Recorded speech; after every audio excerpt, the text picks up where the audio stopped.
اس کو باہر جانے کی اجازت نہیں ہے، جیسے تم گھومتے پھرتے ہو ویسے اس کو نہیں گھماتے پھراتے، تم عورتوں کو پابند رکھے ہو، اور دوسرا ایک اور اعتراض ان کو کہ عورتوں کی فیلنگ کے ساتھ تم کھلواڑ کرتے ہو، 4 شادیوں کی اجازت دیتے ہو۔ ابھی تو ہم نے ایک ہی کیا ہے، پھر بھی ان کو تکلیف ہے۔ 4 کی اجازت اسلام نے، تو اس کا الگ جواب ہے کہ عورتوں کے ساتھ یہ زیادتی ہے یا انصاف ہے۔ پہلی بات تو یہ ہے کہ ان کو بند رکھتے ہو، ایک کمرے میں قید رکھتے ہو، اور یہی مغربی تہذیب کے دل دادا کچھ اسلامی ملکوں میں آ کر کے عورتوں کا دماغ بھی خراب کر رہے ہیں، آ کر کے ان عورتوں کو بھڑکا رہے ہیں کہ تم باہر نکلو بینر لے کر کے، ہمارا جسم ہماری مرضی چلے گی، ہمارے اوپر کوئی پابندی نہیں چلے گی۔ ہر جگہ یہ چل رہا ہے آج، اور یہ لوگوں کو بتانا یہ چاہتے ہیں کہ اسلام نے عورتوں پر یہ سختی کی ہے، ان کو برابری کا درجہ نہیں دیا ہے۔ کون سی برابری تم چاہتے ہو؟ کون سی برابری؟ یہ صرف جسم کے خواہش مند لوگ عورت کو یہ سمجھتے ہیں کہ یہ ناچنے والی چیز ہے، عورت کو یہ سمجھتے ہیں کہ یہ صرف ہمارے کھانے والی چیز ہے، اس کے ساتھ کھیلنے والی چیز ہے، تم اس کو برابری سمجھ رہے ہو۔ میں کہتا ہوں ان ماؤں اور بہنوں سے، تم ان کی برابری کو پسند کرتے ہو یا پھر اسلام نے جو تمہیں برابری دی ہے وہ کیا ہے؟ آؤ رسول کریم صلی اللہ علیہ وسلم کے فرامین تو سنو۔ میرے آقا نے فرمایا، جس نے ایک بیٹی کی پرورش کی اور اس کو شادی کر کے دیا، اس کو قیامت کے دن جنت میں لے جانا میرا ذمہ ہے، میری شفاعت اس پر واجب ہے۔ حضور اکرم صلی اللہ علیہ وسلم نے فرمایا، بیٹی کے لیے جس عرب نے دفنایا تھا اس جگہ میرے آقا نے اعلان کیا۔ تم کہتے ہو اسلام ان کے اوپر سختیاں کرتا ہے۔ یونان جو اس وقت کا بہت سپر پاور رہا ہے، عورتوں کے حق میں وہ لوگوں کا کیا خیال تھا؟ آج بھی پوچھ کر کے بتائیں مجھ کو۔ وہ کہتے تھے کہ عورت جو ہے سب کے ساتھ جینے والی مخلوق نہیں، اسے 5 زنجیریں پہناتے تھے، 2 ہاتھ میں، 2 پیروں میں، گلے میں۔ اس کی نشانیاں آج بھی عورتوں کے پاس باقی ہیں، لیکن شکل بدل گئی ہے۔ دونوں ہاتھ میں چوڑیاں ہیں، دونوں پیروں میں پائل ہیں، اور گلے میں نیکلیس بھی ہے نا۔ وہ 5 زنجیریں پہنا کر بازار میں لاتے تھے عورت کو۔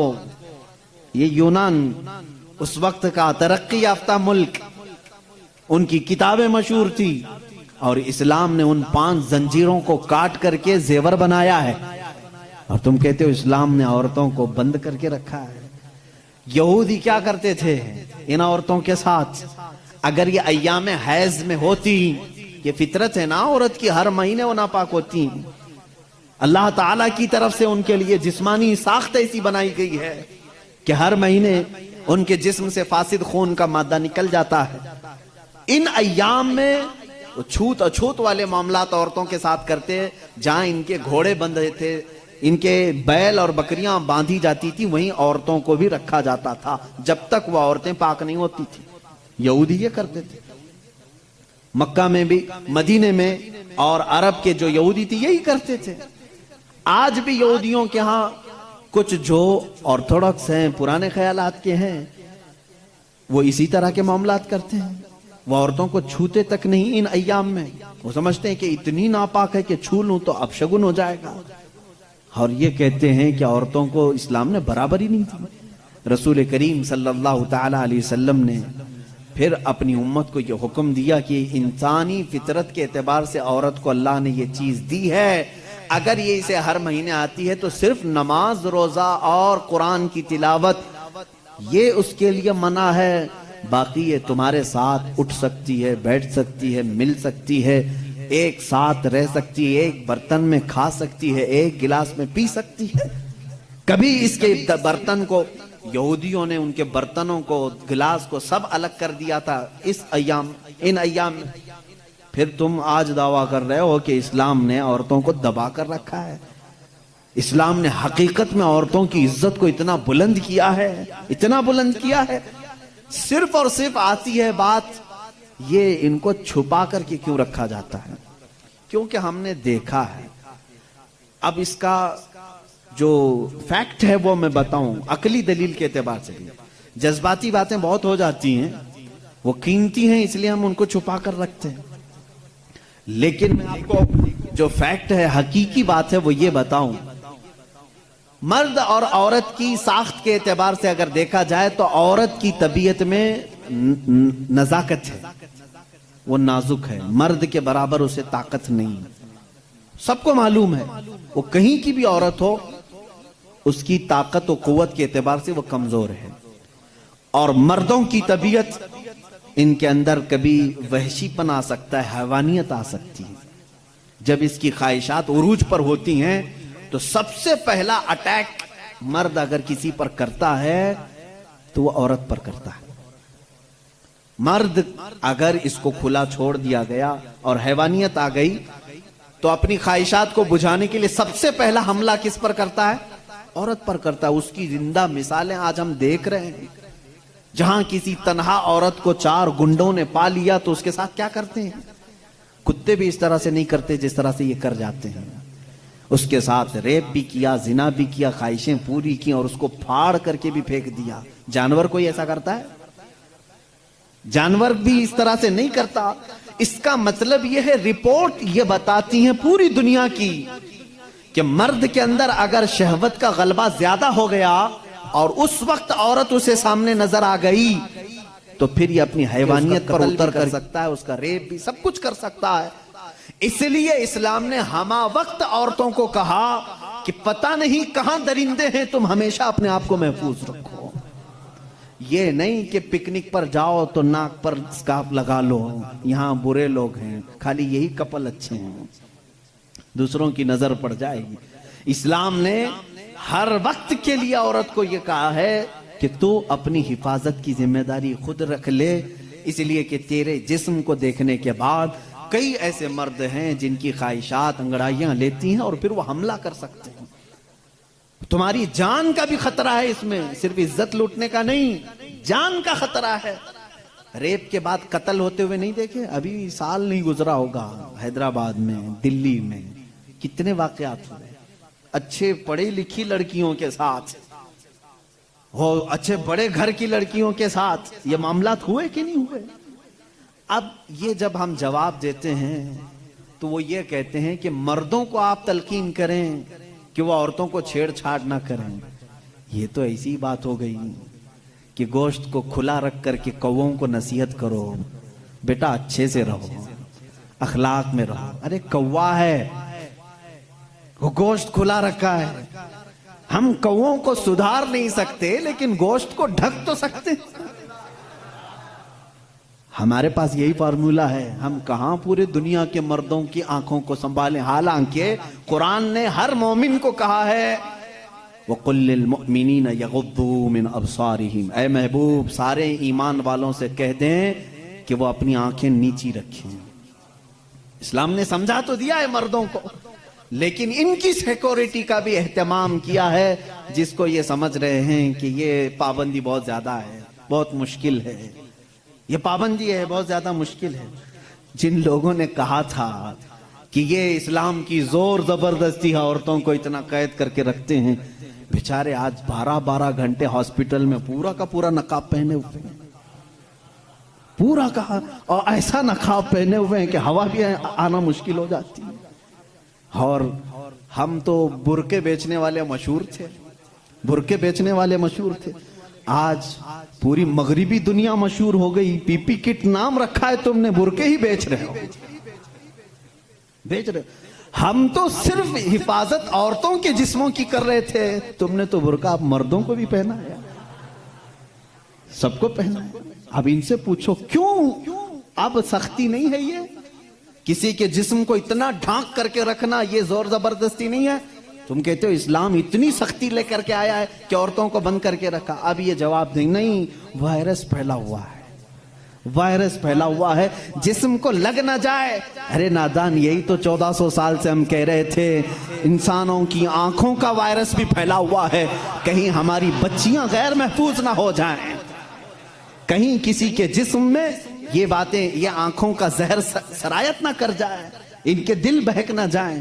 اور میں بہت پہلے سے کہتا آ رہا ہوں، تحقیق یہ بتاتی ہے کہ مرد کی آنکھیں جب اس میں خواہش پیدا ہوتی ہے نا، ایک زہریلا مادہ نکلتا ہے، زہریلا مادہ نکلتا ہے. آپ دیکھو غور سے کسی چیز کو، نظر لگتی ہے نا، سب کا یہ تو معمول ہے، نظر لگتی ہے. وہ اس کی نظر لگ گئی، اس کی نظر لگ گئی، تقریباً سب لوگ مانتے ہیں نظر لگتی ہے. اور اسلام بھی کہتا ہے العین حق، نظر لگتی ہے. بلکہ میرے آقا صلی اللہ علیہ وسلم نے یہاں تک فرمایا میری امت میں سب سے زیادہ موت اگر کسی کارن سے ہوگی تو نظر بد سے ہوگی. حضور نے فرمایا ہے طبعی نیچرل ڈیتھ کے بعد، نیچرل طبعی موت کے بعد اگر کسی وجہ سے، کسی بیماری سے سب سے زیادہ موت ہوتی ہے تو نظر بد سے ہوتی ہے. وہ پتہ نہیں ہوتا سب کو، اس کی علامتیں تک حضور صلی اللہ علیہ وسلم کی احادیث میں گنائی گئی ہیں. نظر بد ہو جائے تو کیسے پتہ چلے گا؟ جسم کے اندر کیسی تبدیلیاں ہوتی ہیں کہ پتہ چل گیا کہ نظر لگی ہے؟ وہ پھر کبھی میں عرض کروں گا. لیکن نظر لگتی ہے یہ سب کو معلوم ہے.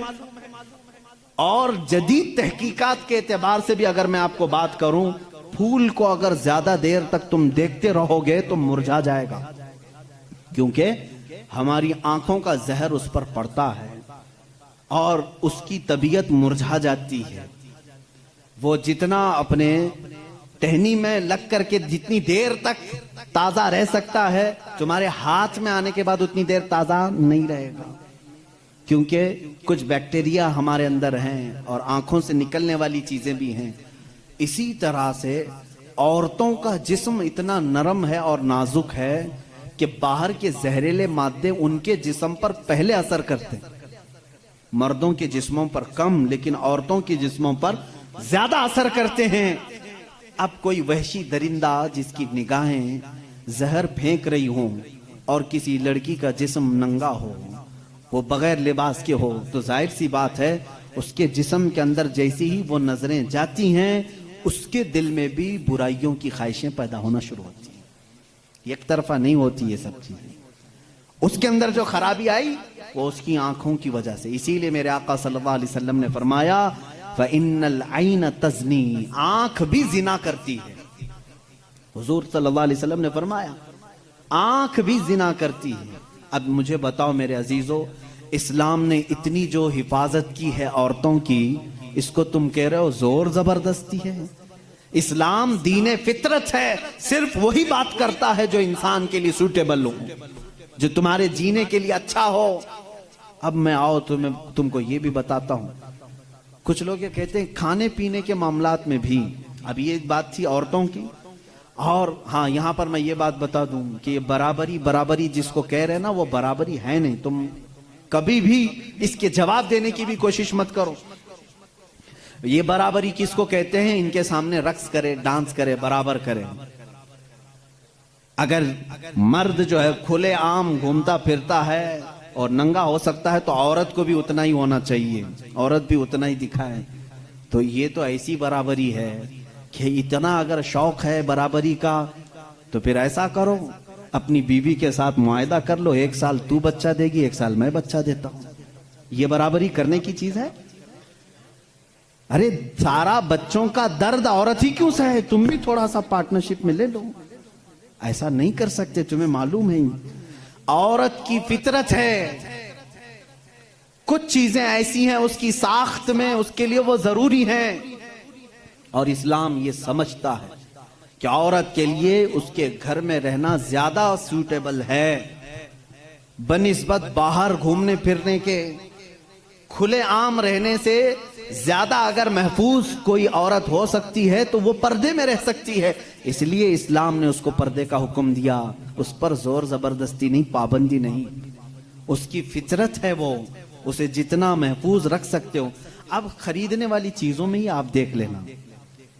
اب اس کو میں عقلی طور پر اگر آپ کو بتاؤں، کچھ چیزیں ایسی ہیں آپ خرید کر، آلو پیاز لے کر کے آئے، آلو پیاز لے کر کے آئے، آپ کی کچن میں آپ نے اس کو کسی بٹی میں رکھ دیا، ٹوکرے میں رکھ دیا، کہیں پر بھی رکھ دیا، چل جاتا ہے، رکھ دیا. لیکن ساتھ میں آپ نے کچھ گوشت خریدا، کچھ ٹماٹے، کچھ دہی، باہر نہیں، فریزر میں رکھنا پڑتا ہے. بھائی ان کو دونوں کو برابری دو. دہی کو بھی ٹوکرے میں کیوں نہیں رکھتے؟ گوشت کو بھی باہر یہ اس ٹوکرے میں کیوں نہیں رکھتے؟ آپ خود کہیں گے. کچھ چیزیں ایسی ہوتی ہیں جن کی سیفٹی فریزر کے اندر ہے. کچھ چیزیں ایسی ہیں کہ وہ باہر رہ کر کے بھی سلامت ہیں. جب تمہیں دنیا کے ہر نظام میں یہ بات سمجھ میں آتی ہے تو اللہ نے مرد اور عورت کو پیدا ہی ایسا کیا ہے کہ مرد اگر باہر رہے تو سیف ہے، اس کے جسم کی ساخت ایسی ہے، لیکن عورت گھر کے اندر زیادہ سیف ہے. اس لیے اسلام نے اسے پردے کا حکم دیا ہے. بات سمجھ میں آ گئی؟ اسلام نے زور زبردستی اس کو پابند نہیں بنایا، زور زبردستی پابند نہیں بنایا. بہرحال یہ ایک بہت بڑا عنوان ہے. عورتوں کے حقوق کی بات اگر کوئی ایسا بندہ کرتا تو سمجھ میں آتا جو عورتوں کو مرتبے میں بڑھا کر کے یوں کہے کہ عورت کے قدموں کے نیچے جنت ہے. اگر کوئی ایسا شخص کہتا تو بات سمجھ میں آتی جو یہ کہے کہ بیوی کو ایک لقمہ کھلاؤ تو صدقے کا ثواب ہے. اگر کوئی ایسا شخص کہتا جو یہ کہے کہ ایک بیٹی کو پال کر نکاح کر دو تو جنت واجب ہے، ان کے پاس یہ کوئی بھی چیز نہیں، بلکہ یہ جس عورت کی بات کر رہے ہیں ان کے لیے وہ اپنے نفس کی خواہشات پوری کرنے کی ایک مشین ہے بس. اور اگر میری بات صحیح نہیں ہے تو چلو مغربی دنیا میں تمہیں دکھا دوں کہ وہاں شادی کسے کہتے ہیں، طلاق کسے کہتے ہیں، بچوں کا نظام کیا ہے. کثرت سے پورے یورپ میں آپ کو میں بتاؤں وہاں شادی کا نظام تک ختم کر کے رکھا گیا ہے. جو لڑکی پسند آئی اس کے ساتھ رہتے رہو، بچے بھی ہو جائیں گے. 2 بچوں کے بعد وہ لوگ فیصلہ کرتے ہیں آپ شادی کر لیں. اب شادی کرنے کا برابر ٹائم آ گیا، ہم لوگوں کی انڈرسٹینڈنگ ہو چکی ہے. یہ ہے فیکٹ بتا رہا ہوں میں آپ کو.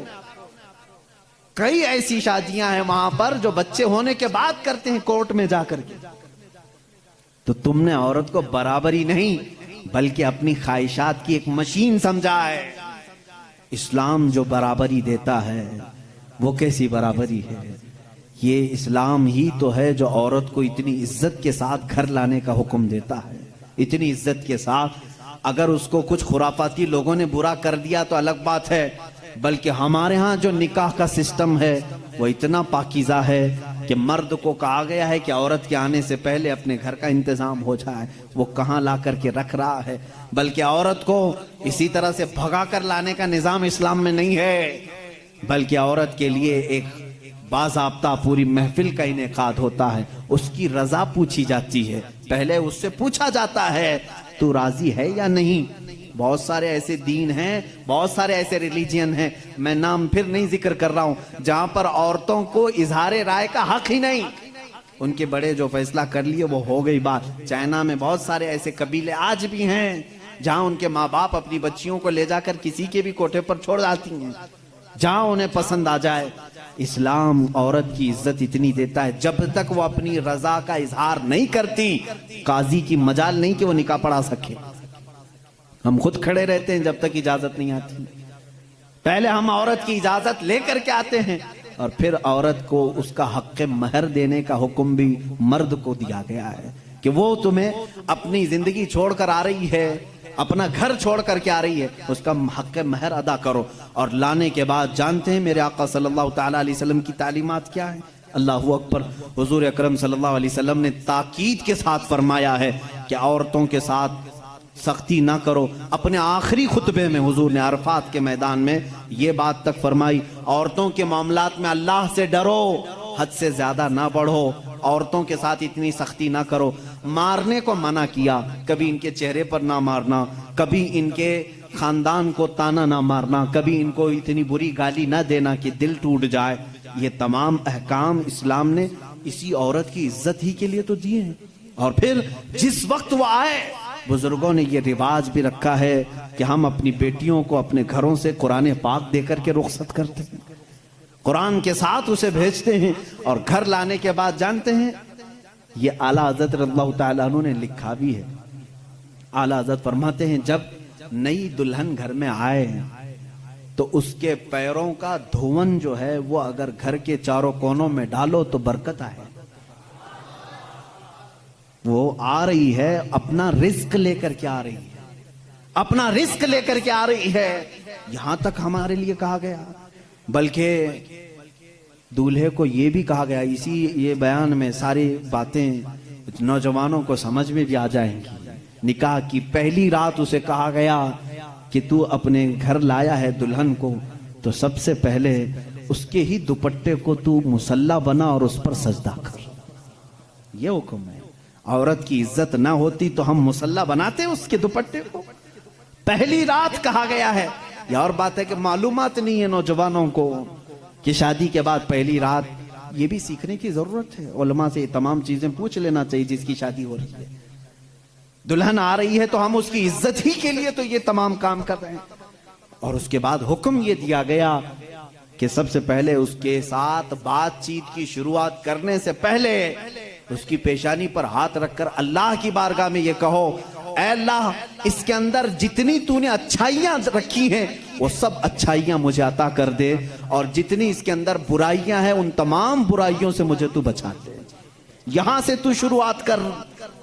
ظاہر سی بات ہے میں نے اس وقت محسوس کیا چند دنوں پہلے ایک نوجوان کو تلقین کر رہے تھے پیشانی پر جہاں بال اگتے ہیں وہاں ہاتھ رکھ کر کے دعا کرنا.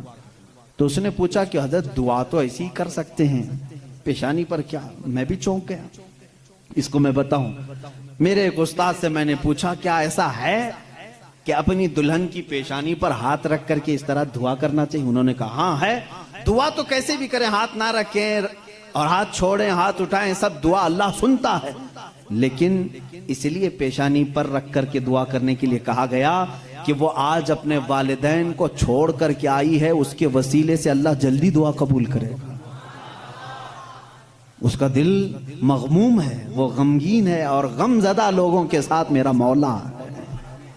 وہ اپنے والدین کو چھوڑ کر کے تیرے گھر آئی ہے وہ مغموم ہے بہت غم زدہ ہے. آج اس کی پیشانی پر ہاتھ رکھ کر کے دعا کرو. میرا اسی دن یہ ذہن سمجھ گیا کہ اسلام نے عورت کو وہ مقام دیا ہے وہ عزت دی ہے. ہم نے اس کو اپنے جسموں کو سکون پہنچانے والا آلہ نہیں سمجھا مشین نہیں سمجھا بلکہ حقیقی مسلم وہ ہے جو اپنی عورت کی عزت بھی کرے احترام بھی کرے. اللہ کے رسول صلی اللہ تعالی علیہ وسلم نے جو فرامین دیے ہیں عزیزان گرامی وقار یہ نکاح کے اس سسٹم کو بھی میں آپ کو بتاؤں. کچھ تو وہ ہیں جو یہ اسلام کے خلاف بھونک رہے ہیں کہ عورتوں کے اوپر زور زبردستی ہوتی ہے اسلام میں اور دوسروں کی کیا بات کروں.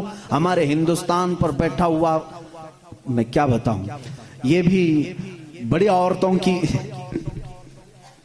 ہاں پیڑت مہیلائیں ہیں مسلم پیڑت مہیلائیں ہیں جو خود بیوی کو چھوڑ بیٹھا ہے.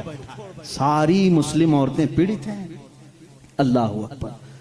وہ خود اپنی بیوی کو دیکھنے نہیں جا سکا زندگی ختم ہونے آ گئی بال سفید ہو گئے.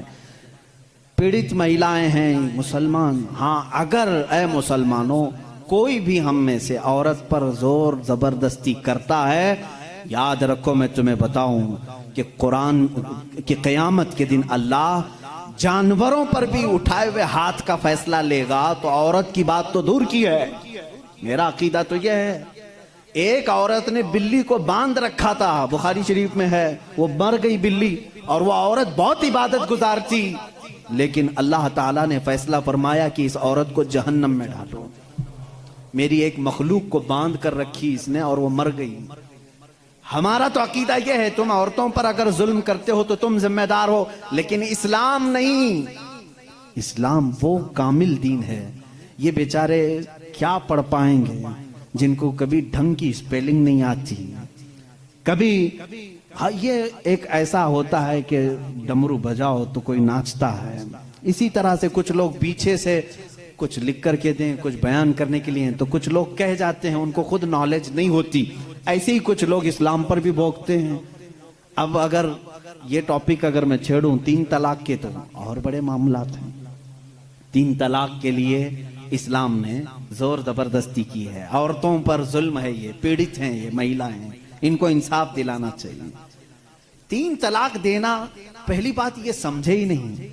آپ تو سمجھتے ہیں نا اسلام میں فجر کی نماز فرض ہے ظہر کی نماز فرض ہے نا عصر مغرب عشاء فرض ہے طلاق دینا فرض ہے تو اتنا کیوں نہیں سمجھ رہے. کون کہتا ہے کہ ہر مسلمان 3 طلاق دینا فرض سمجھتا ہے؟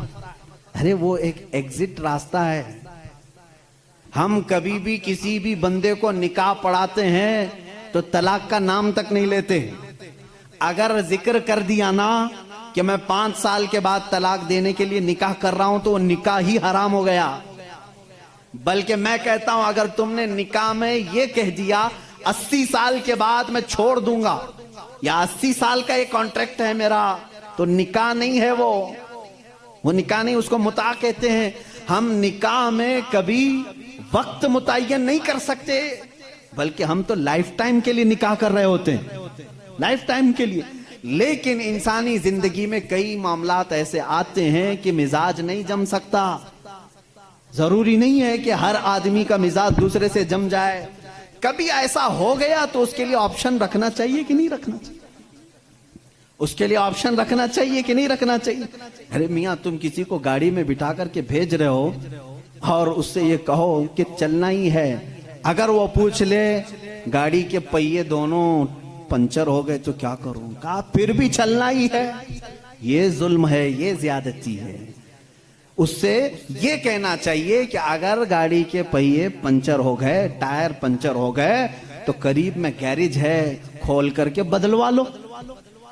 معقول بات ہے کہ نہیں؟ اگر بیچ راستے میں نہیں تم پابندی لگا دے, نہیں ٹائر نہیں بدلنا, پنچر ہوئی اسی سے چلنا, یہ زیادتی ہے کہ نہیں؟ اب میں آپ کو بتاتا ہوں, 2 ٹائر لے کر کے چلے تھے شادی کے بعد, 2 ٹائر ہیں اور دونوں چل رہے ہیں تو ٹھیک ہے, ایک بھی پنچر ہوا تو کیا کرو, یہ کہتے نہیں پنچر ٹائر کے ساتھ ہی چلو. ارے بھائی کہیں اور گاڑی گڑے میں گر جائے گی. حکم یہ ہونا چاہیے کہ اگر پنچر ہو گیا تو ٹائر چینج کر سکتے ہو, تمہارے لیے آپشن ہونا چاہیے. بس اسلام کا تقاضا صرف اتنا ہی ہے کہ اگر کسی کی زندگی میں انبن ہو گئی, نہیں بن پائی, تو اس کے لیے ایک آپشن ہے کہ عورت کو وہ بھی ایک ساتھ 3 طلاق نہیں, اس کو حرام قرار دیا گیا ہے. شریعت میں ایک وقت میں 3 طلاق دے دینا حرام ہے. میں اس کا ببانگ دہل آج اعلان کرتا ہوں, اگر کوئی ایک ہی ساتھ اپنی عورت کو طلاق طلاق طلاق اس طرح 3 بار کہہ دیتا ہے تو اس نے حرام کام کیا, گناہ کیا, ناجائز کام کیا ہے. اگر چھوڑنا بھی ہے تو اس کو اسلام نے طریقہ بتایا ہے. ایک بار پہلے بولو, 1 مہینے کا ٹائم دو, 1 مہینے میں بھی پھر نہیں بنی تو دوسری مرتبہ پھر 1 بولو اور 1 مہینہ چھوڑ دو. 2 مہینے کا ٹائم گزر گیا, اب پھر بھی نہیں بن پا رہی, تب پھر سب کو بٹھا کر کے کہہ دو ہم نے 2 مرتبہ دیکھ لیا, اب ہماری زندگی آگے چل نہیں پاتی, تیسری مرتبہ ہم اس کو ختم کرتے ہیں. یہ طلاق کا صحیح طریقہ ہے. کیا اس میں اسلام نے ظلم کیا؟ اسلام نے اس میں ظلم کیا؟ اس کو یہ ڈھنڈورا پیٹ پیٹ کر کے لوگوں کو ایسا بنا کر کے رکھیں. بیچارے کچھ لوگ ان پڑھ ان کی باتوں میں آ بھی جاتے ہیں. ارے ہمارا ہندوستان تو ایسا ہے کہ باہر کوئی بھی ڈمرو بجائے اس کے ارد گرد تو لوگ کھڑے ہو ہی جاتے ہیں. کوئی بھی گلی کوچے میں بھی آ کر کے ڈھول بجاتا ہے تو کتنا مجمع جمع ہوتا ہے. پارلیمنٹ میں بیٹھ کر کے اگر بجائے تو کیوں نہیں سنیں گے لوگ, سنیں گے لوگ. ہماری پبلک ہے, بہت میچور پبلک ہے. عزیزان گرامی, یہاں پر میں آپ کو اسلام کی وہ خصوصیات عرض کر رہا ہوں جس میں اسلام نے کہیں پر اپنے پیروکاروں پر ظلم نہیں کیا, بلکہ اس کا ہر حکم فطرت کے عین مطابق ہے. اب کچھ لوگ وہ ہیں جو سنیاس لینے کو کہتے ہیں, نہیں عورت کو چھونا بھی نہیں چاہیے, پوری زندگی بھر ایسے ہی رہنا چاہیے, اس کے بھی ہم خلاف ہیں. نہیں, اسلام اس چیز کا خلاف ہے کہ تم اس کے اندر کی چاہت اور اس کے اندر کے سکون لینے کے ذریعے کو بند کر رہے ہو. اسلام نے کہیں پر ایسے احکام نہیں دیے. عزیزان گرامی وقار, بہت ساری خصوصیات اسلام کی ہیں. اب میں آپ کو بتاؤں, جس دین پر آپ قائم ہیں اس نے اگر آپ کو کچھ چیزوں سے روکا ہے تو کیوں روکا ہے؟ جیسے یہ لوگ کہتے ہیں اگر گوشت کھاتا ہے مسلمان تو خنزیر کا کیوں نہیں کھاتا؟ آپ کے ہاں گوشت الاؤڈ ہے, پھر خنزیر کا کیوں نہیں؟ یورپ پورا ڈیولپ کنٹریز ہیں, وہاں پر بہت زیادہ ترقی یافتہ ممالک ہیں, وہ لوگ کھل کر کے کھاتے ہیں, مزے لے کے کھاتے ہیں. آخر اسلام میں کیا ہے؟ میں اگر بتاؤں تو ظاہر سی بات ہے ان کو لگے گا کہ ایک طرفہ ہے, اپنے دین کی بات کرے گا. انٹرنیٹ پر جا کر آج سرچ کرنا ہے میرے نوجوانوں, خنزیر کے سائیڈ ایفیکٹس کیا کیا ہیں, پورک کے سائیڈ ایفیکٹ کیا کیا ہیں, تمہیں خود سامنے آ جائیں گی. بہت ساری ویب سائٹ ہیں, ایک ڈاکٹر، بڑا ڈاکٹر، یہ یہاں کا نہیں وہاں کا نہیں، انہی کے تحقیقاتی ادارے کا ایک ڈاکٹر ہے، اس نے 16 نقصانات گنائے ہیں۔ کہا پگ کے، خنزیر کے گوشت کے اندر زہر ہوتا ہے، زہر ہوتا ہے، اور ایسا کہ دوسرے جانوروں میں ایسا زہر ہے ہی نہیں، حتیٰ کہ بعض لوگوں کا کہنا یہ ہے کہ اس کو سانپ بھی کاٹتا ہے تو اثر نہیں ہوتا، اس کا جسم اتنا موٹا ہے۔ باہر کی چیزیں یہ بہت جلدی جذب کر لیتا ہے، اس کا گوشت کھانا اسلام نے اس لیے منع کر دیا کہ یہ انسانوں کا بھی پیخانہ کھاتا ہے، اس کے اندر غلاظت کی عادت زیادہ ہے۔ اور جدید تحقیقات میں آج امریکہ کے اور دیگر ممالک کے ڈاکٹرز نے یہ بھی کہا کہ سب سے زیادہ چربی اسی جانور کے اندر ہوتی ہے، اور یہ سب سے زیادہ جسم کے اندر کولیسٹرول بڑھانے میں مدد کرتا ہے۔ حتیٰ کہ خنزیر کا گوشت کھانے والوں پر تحقیق کی گئی، ان کے اوپر تحقیق کی گئی تو یہ بات سامنے آئی کہ ان کے اندر حیوانیت، سیکس کرنے کی عادت بہت زیادہ پائی گئی، بہت زیادہ پائی گئی، حیوانیت زیادہ آ گئی، شرم و حیا نہیں رہی۔ اسی لیے دیکھتے نہیں پورے انگریز ننگے رہتے ہیں، ان کے اندر حیا نہیں رہ گئی۔ جسم کو چھپانا وہ پتہ نہیں اپنے لیے کیا سمجھتے ہیں، چھوٹے ہلکے ہلکے کپڑے پہن کے چلتے ہیں، عورتیں بھی ہوں مرد بھی ہوں، ایک چھوٹا سا انڈر ویئر پہن لیا، اوپر کچھ لگا لیا۔ بلکہ میں سمجھتا ہوں ان سے زیادہ فیشنیبل تو بھینس ہے، کچھ بھی نہیں پہنتی بیچاری۔ کپڑے نہیں پہننا اگر فیشن ہے تو یہ بھینسیں بہت فیشنیبل ہے، بیل بہت فیشنیبل ہے، کبھی کچھ نہیں پہنتا۔ یہ دنیا کو جنگلی نظام میں لے جانا چاہتے ہیں۔ یہ خنزیر کھانے کے سائیڈ ایفیکٹ ہیں، بیڈ ایفیکٹ ہیں جو جسم کے اوپر مرتب ہوتے ہیں۔ 16 نقصانات ہیں، وہ میں گنا نہیں پاؤں گا، میں نے آج ہی مطالعہ کیا۔ دوسری چیز شراب کے متعلق کہ اس میں تو مزہ ہے، کیوں منع کیا اسلام نے؟ یہ بھی میں نہیں کہوں گا، تمہاری تحقیقات سے جاؤ آج یہ بھی تلاش کر کے مجھے بتاؤ انٹرنیٹ پر کہ شراب کے، وائن کے سائیڈ ایفیکٹ کیا کیا ہیں، الکوہل سے کتنے نقصانات ہیں۔ میرے عزیزو، دوسروں کو بولنے کی ضرورت نہیں، گورنمنٹ ہر جگہ کی بولتی، نہیں بولتی؟ ڈونٹ ڈرنک اینڈ ڈرائیو جگہ جگہ لگائے رہتا ہے، بیچتے بھی وہی ہیں، بولتے ہیں پی کر کے چلانا مت، گاڑی مت چلانا۔ ان سے پوچھو کیوں؟ اس لیے کہ ایکسیڈنٹ کا خطرہ ہے، جا کے کسی کو ٹھوک دے گا، سامنے والا بیچارہ بے قصور مرے گا۔ اتنی ہی بات سے سمجھ جانا چاہیے کہ مسلمان اینی ٹائم ڈرائیور ہے، ہر وقت وہ ڈرائیور ہے۔ مجھے ایک پرانی بات یاد آئی، ایک مسلمان، وہ بھی کسی ویسٹرن کنٹری کا ہی تھا، پلین میں سفر کر رہا تھا، ایئر ہوسٹس نے اس کو شراب پروسا، سب کو دے رہے تھے۔ اچھا یہ بھی میں آپ کو بتا دوں، الگ الگ ناموں سے یہ شراب سپلائی کرتے ہیں۔ میں ایک بار ایجپٹ کے سفر پر تھا تو شراب سب کو دی جا رہی تھی، اس میں شراب قریب آئی، اس کو کہہ رہے ہیں کریزی واٹر ہے، کریزی واٹر ہے۔ میں نے کہا یہ کب سے، پانی پاگل کب سے ہوا؟ تو بعد میں بغل میں بیٹھے ہوئے ایک صاحب نے کہا یہ وائن ہی ہے، اس کو بہت زیادہ اتنا ریفائن کر دیا جاتا ہے کہ اس کا یہ لوگ کریزی واٹر کا نام دیے ہیں، ہے تو شراب ہی، الگ الگ ناموں سے بیچے جا رہے ہیں۔ وہ ایک صاحب تھے، مسلمان تھے، ان کو کہا گیا آپ بھی لیجیے، اس نے کہا میں مسلمان ہوں، میں نہیں پیتا۔ یہ ان کے لیے بہت بڑا دقت والا جواب ہوتا ہے، نہیں پیتے الگ بات ہے، یہ کہنا میں مسلمان ہوں نہیں پیتا، یہ چپ جاتا ہے۔ وہ کھڑی ہو گئی، سارے لوگ پی رہے ہیں، آپ کیوں نہیں پیتے؟ اس میں جسم کو سکون ہے، راحت ہے، آپ آرام سے سو جائیں گے جب تک سفر کٹ جائے گا، پی لیں آپ۔ تو اس بندے نے کچھ بھی اس کے ساتھ آرگیومنٹ نہیں کیا، زیادہ نہیں کیا، بس اتنا کہا آپ کہتی ہو پی لوں، میری ایک شرط ہے، یہ شراب پہلے پائلٹ کو پلانا، اگر پائلٹ پی لیا اور مست ہو گیا تو بعد میں میرے پاس آنا۔ وہ کہنے لگی ایسا نہیں ہوتا، رول کے خلاف ہے، don't drink and drive, pilot نہیں پی سکتا،